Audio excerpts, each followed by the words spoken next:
வந்து இப்ப நான் என்ன உங்கள்கிட்ட சொல்றது? டெல்லி இங்க இருக்கு, தமிழ்நாடு அதல பாதாளத்துல தொங்கிக்கிட்டு இருக்கு.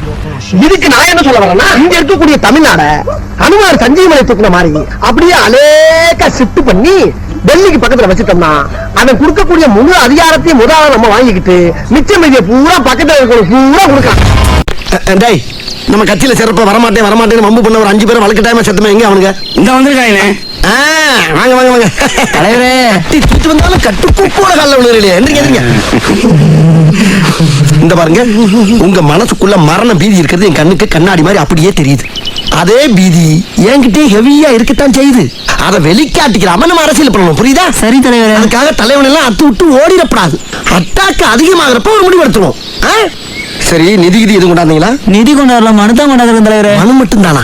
மனுவை மட்டும் வச்சு நாக்கு பிடிக்கவா? அடுத்து நிதி இல்லாம தான் மிதிதான்.